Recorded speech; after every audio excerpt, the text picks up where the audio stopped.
Hi everyone, this is Venkatesh Ponnam. Welcome back to my channel. Today in this video, I'm going to explain an important topic of vectors, which is resolution of vectors.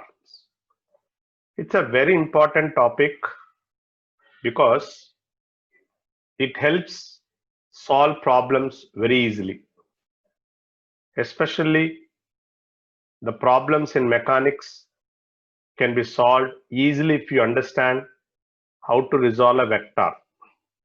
We get lot of applications of this resolution in every chapter. We use vectors a lot in electrostatics, even we use them in gravitation, we use them in what we call as rigid body dynamics. All the mechanics part is based on these vectors. Let's understand what is resolution of vector first of all. So first of all, you should understand the meaning of resolution of vector. It is the process of obtaining the component vectors which when combined by laws of vector addition gives the given vector. What is the meaning of it? So let me explain in this. So remember there is a vector. Simple example I'll take, later I'll come back. Suppose there is a body. On this body I'm applying 20 Newton force at an angle say 30 degrees. Now I want to find out a force along this direction and the force along this direction. So this force, let's take F1 or Fx along horizontal and this Fy is vertical. So these forces are the components of this 20 Newton. So if you resolve the force into component, this process is called resolution. Remember the effect of this Fx Fy again will be 20 Newton. So in this way we can resolve a vector into components. So let us understand what are these rectangular components in a plane. How to write the rectangular means perpendicular components in a plane.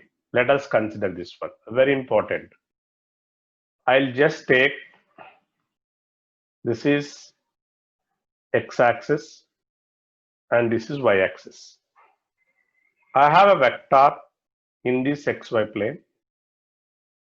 Let's take this P and this is a point O. I consider this vector as A bar. OP is vector A bar. So the position of this point. So we say A bar is the position vector of the point P with respect to origin. In the previous class, I explained what is meant by position vector. So what is the position vector? A bar is the position vector of the point P with respect to the fixed point. So let us take this one. Remember this I take some Q, this I'll take some R. Along this I'll take some AX, the value of this along this AX. And this I take it as AY. So this AX and AY are the components of this vector A bar. So what is this OQ bar? I can write this OQ bar is equal to what is the unit vector along x-axis? Along x-axis already we discussed this yesterday. That is I cap. So simply multiply that number with the unit vector, that becomes a vector. So this become AX I cap. Similarly, what is OR bar? OR bar is nothing but what is the unit vector along y-axis? J cap. So AY J cap. So OQ bar and OR bar, the component vectors of OP bar. This is called resolution. That's what I said. It is the process of obtaining the component vector. So OQ bar, OR bar are the component vectors of OP bar. So we can write, see when I add these two, what I said, I should get the same vector. So this OP bar should be equal to OQ bar plus OR bar. When you add the component vectors, we should get the original vector. So I said, what is OP bar? This is A bar, which is nothing but AX I cap plus AY J cap. AX I cap plus AY J cap. Now, here I told you the magnitude of A bar can also be written as A. So that means the length of this OP is A. The length of OQ is AX. The length of OR is AY. So let's write down from the triangle or from figure. I can take from figure. So let me write what is cos theta. Cos theta is adjacent side. Okay, let us take this is theta, some angle theta. So what is cos theta? Adjacent side is OQ and the hypotenuse is OP. So I said length of OQ is simply AX and this is A. So AX is equal to A cos theta. So this component here, it is along x-axis and this component is called horizontal component. Horizontal component. AX cos theta is the horizontal component. Similarly, let us write what is sin theta from the figure. Sin theta is opposite side by hypotenuse. So PQ by OP. So PQ upon OP. But if you look at the figure, this PQ is same as OR. So I can write even OR by OP. What is OR? AY by A. So AY is equal to A sin theta. So this AY is known as or called as vertical component. This is called vertical component. So if we observe them, AX and AY are mutually perpendicular. That's why they are called rectangular components. That's the word I used here, rectangular components. Why? Because if you look at this AY and AX are mutually perpendicular. That's why. So in plane, a vector can be resolved into only two rectangular components. One is AX, that is A cos theta, AY, A sin theta. So I can express A bar again in terms of components as, so A bar is equal to, what is AX? We got A cos theta. So A cos theta I cap plus A sin theta j cap. This is the vector in component form. This is the vector in component form. A cos theta I cap plus A sin theta j cap. Let us understand how to find the magnitude of the vector. So let's take AX square now. AX square plus I take AY square. So AX square is, I said, A cos theta whole square. What is AY? A sin theta whole square. So let's simplify that. I'll get AX square plus AY square, simply A square. Because cos square theta plus sin square theta is 1, if I take A common, A square common. So ultimately, A become the square root of AX square plus AY square. What is A called? Magnitude of vector. So this is the magnitude of a given vector. Magnitude of a vector. So whenever a vector is given, simply take the components and we can find out the magnitude. I'll just take a simple example.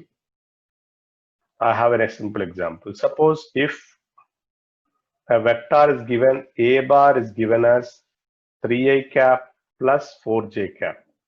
So how to find the magnitude of this vector? Take the square root of the component of that is 3 square plus 4 square, nothing but 9 plus 16 root 25 9. So what is the magnitude of A bar? 5. Magnitude of the vector is 5. So suppose I'll take one more example. if A bar is nothing but I minus 2j cap, I cap minus 2j. Again, the magnitude of this A bar is equal to square root of 1 square plus, here there is a minus 2 whole square. So nothing but root 5. So magnitude of a vector is root 5. So simply, whenever a vector is given, take the numbers before that I bar, j bar, simply square them, add, you'll get the magnitude. Now, sometimes they'll ask you angle made by the vector with x-axis. So theta we want to find out. Already we got sine theta. So we know that ay is nothing but a sine theta, and ax is nothing but a cos theta. Just take the ratio. So ay upon ax is nothing but a sine theta upon a cos theta, nothing but tan theta. So theta is nothing but tan inverse ay by ax. Remember, this is the angle made by this vector a bar with x-axis. This is the angle made by a bar with x-axis, that is positive x-axis. So in resolution of vector, we understand that ax is nothing but horizontal component, ay is called vertical component. Here many students have a misconception. Horizontal component need not be along horizontal. See, for example, I have vector. Now let's take an example here. Let's take example. Suppose this is a bar. Now this is theta. Here remember, this component becomes a cos theta, this component becomes a sin theta. So with whatever the line it makes angles, that component is horizontal. This is the vertical component. We can take. So a cos theta, a sin theta are always perpendicular. That's what you need to understand. Wherever you can resolve. We'll discuss more examples, we'll understand better.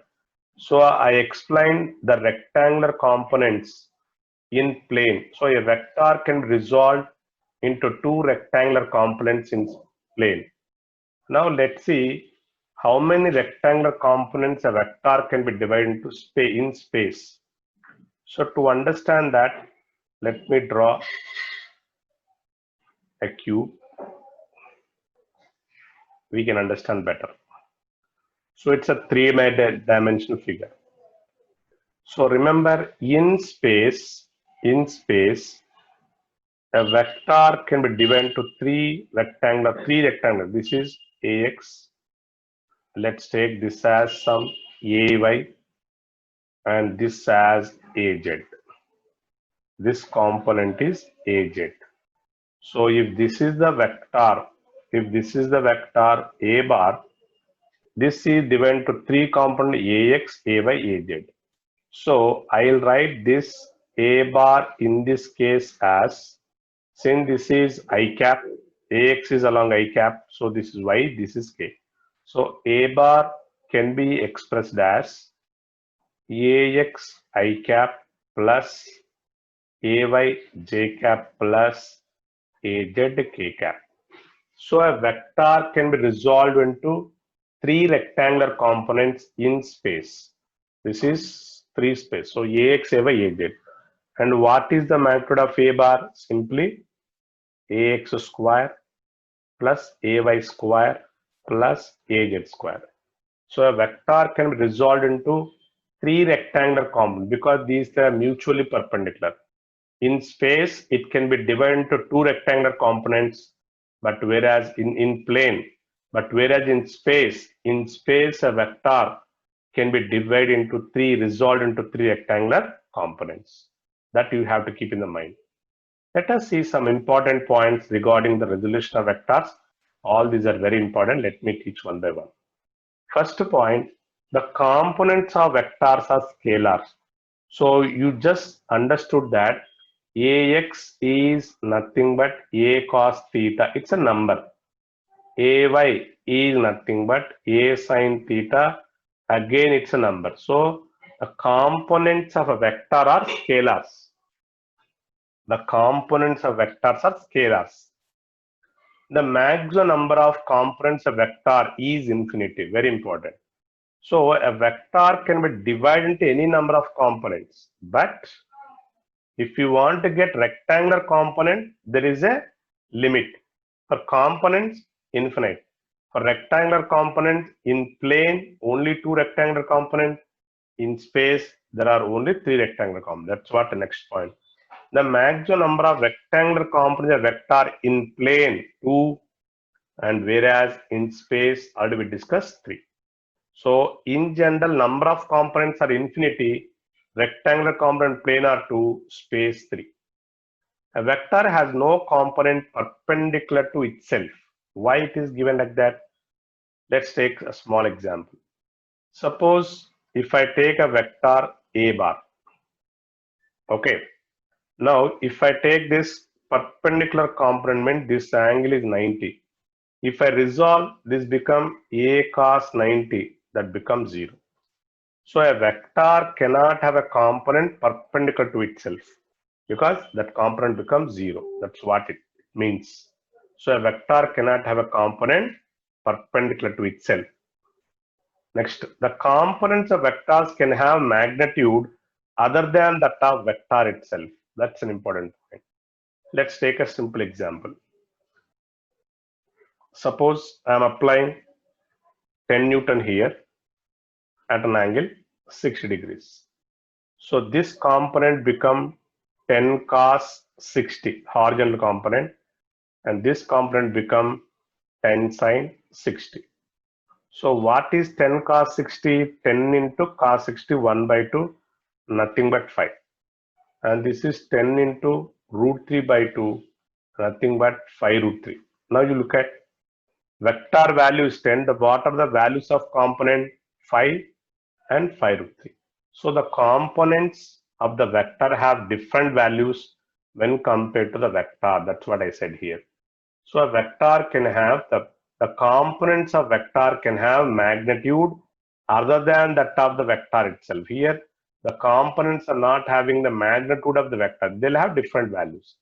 That's what it says. Next, the rectangular components cannot have magnitude greater than that of the vector itself. That's what we got. Here the rectangular components, if you look at, the value of this is 5 root 3, this is the value of 5, both are less than 10. That means we can say this horizontal component less than f, even the vertical component is also less than f.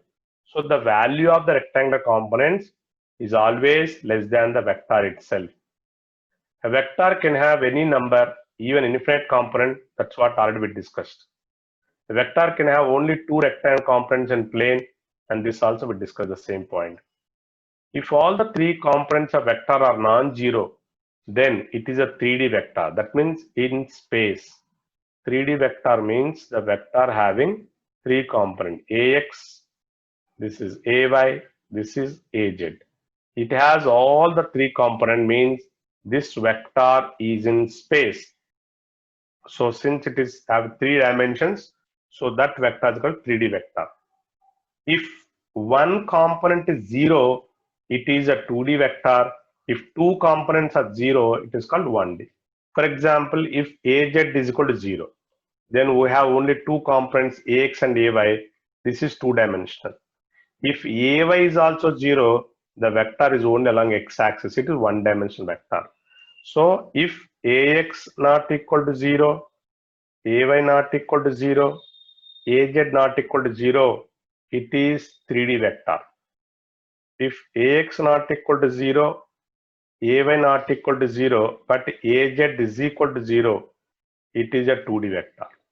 Even if AY is also 0, it is also any component, or if AZ is equal to 0. So we can have vector 1 dimension, 2 dimension, even 3 dimensional. If A bar is equal to 0, means a vector having 0 magnitude. This is possible only when, because see, the magnitude of the vector is AX square plus AY square plus AZ square.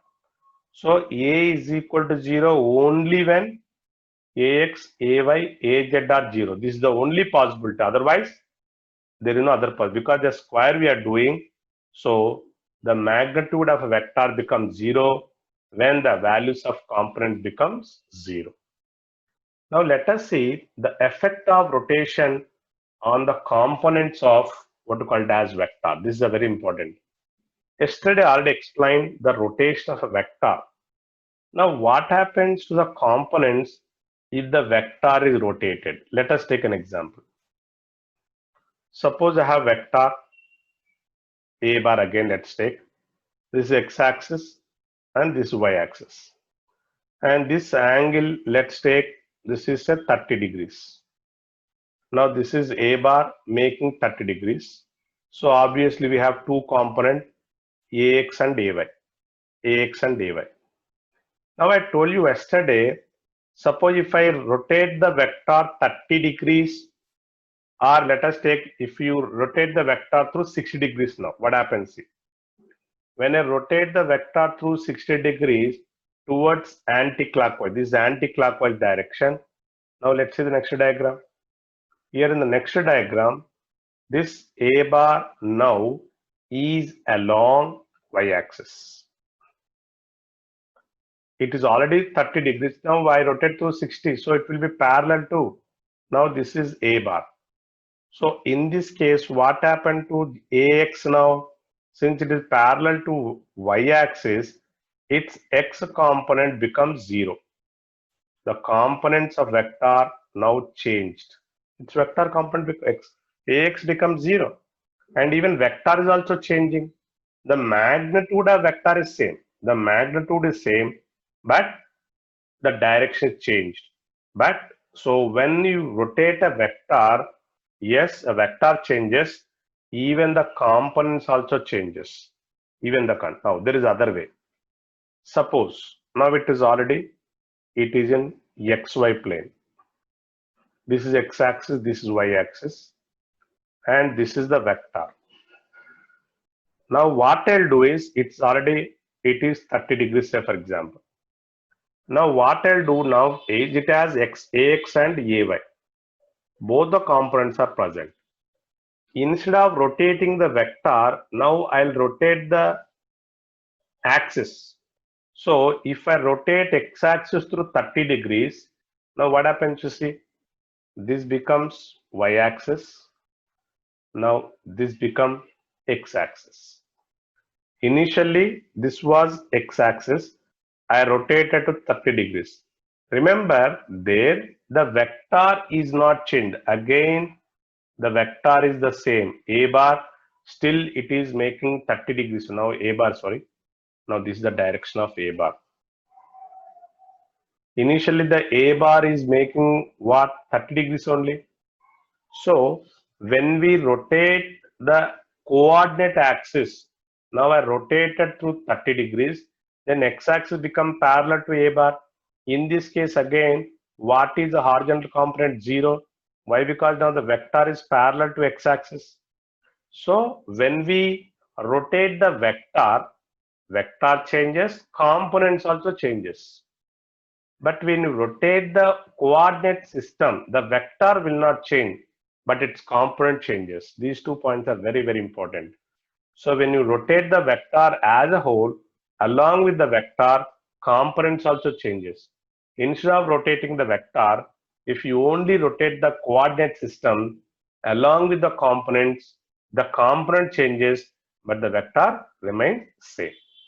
Now let us see few applications of these vectors in our day-to-day life, what called as regular sum applications of vectors. Let us see.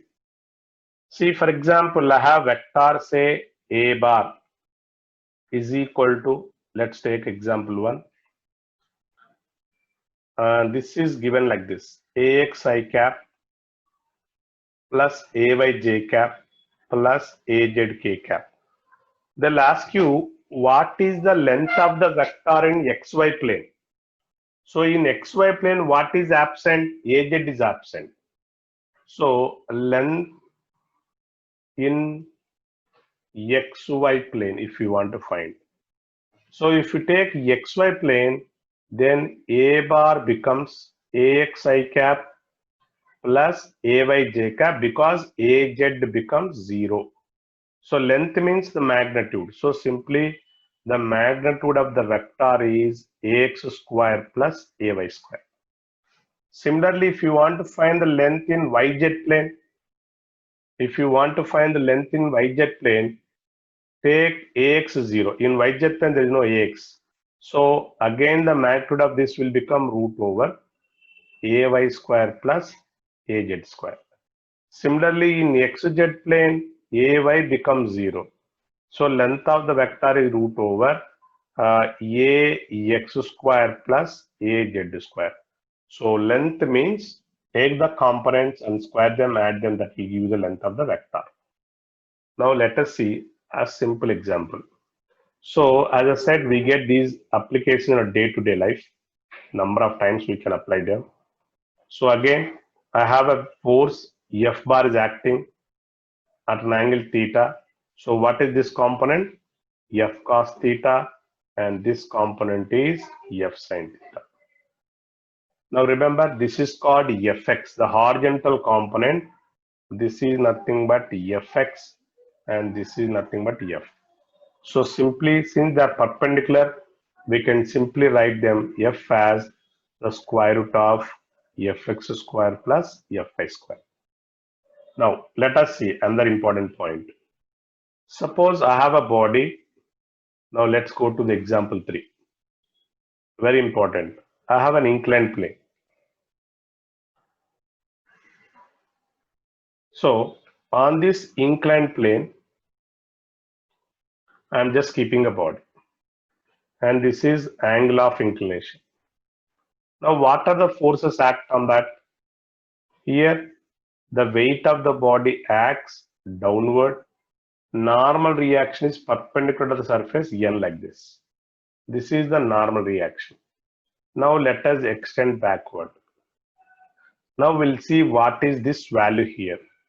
Remember, you just take this one. If this is theta, if I just pull it down, this is a right angle triangle. This is theta, this angle will be 90. So this remaining angle will be 90 minus theta. Remember, for this incline, this line is perpendicular. So if this is 90 minus theta, this angle has to be theta only. So again, this is theta. I'll repeat. Since this is theta and this is 90 degrees, this angle will be 90 minus theta. And this black line is perpendicular to this. So this also will be theta. So now we'll resolve into components. So the component of this weight along this direction is mg cos theta, because this mg making theta with this line. So this becomes mg. So perpendicular component is this. Mg sin theta will be perpendicular. So this component is mg sin theta.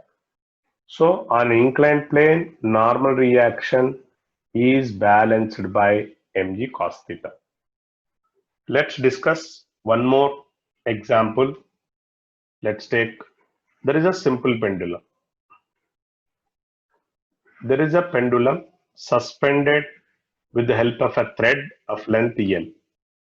Now what I'll do is, I'll just pull this pendulum by applying a horizontal force.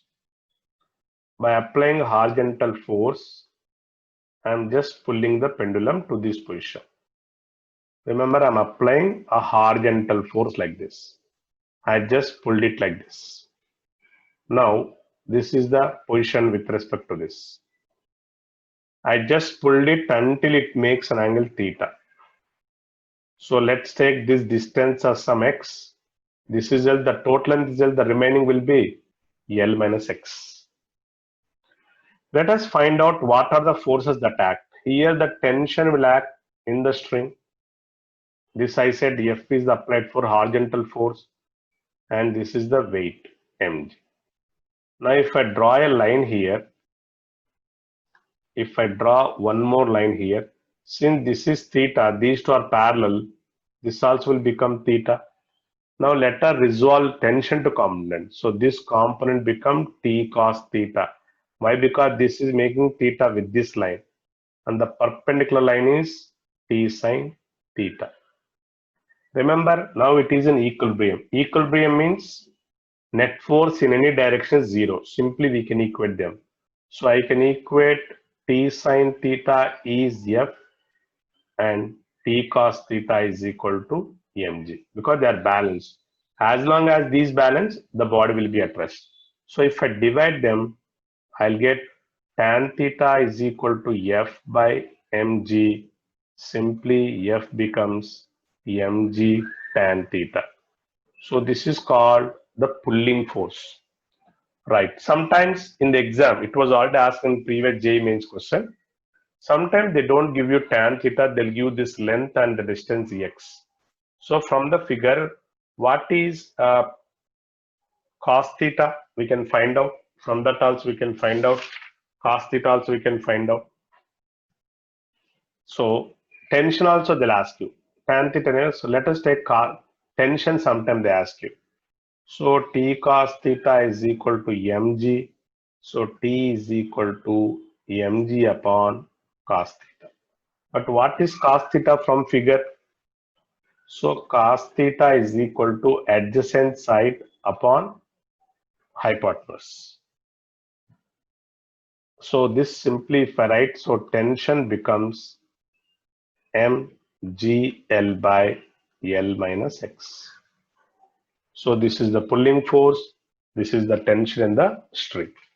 So these are some what called as applications of resolution of vector, but we'll discuss some more numerical examples, how these resolution of vectors will help you in solving problems. All that I'll do in the next video. So in this video, I'll explain what is resolution of vector, what are rectangular components, how many components a vector can be resolved, how to find the magnitude of vector, and how to find the direction, all that we discuss in this. In the next video, I'm going to explain some numerical examples. Yes, if you really like my videos, please subscribe my channel, share with your friends, and do not forget to click the bell icon for more updates. And do not forget to leave your comments. Definitely, your comments will help me a lot. Yes, all these positive feedback will help me to do more and more good videos. And if really my videos are helping you and your future, I'll be very happy. Thank you once again. I wish you happy physics learning. This is your Venkatesh Pandey.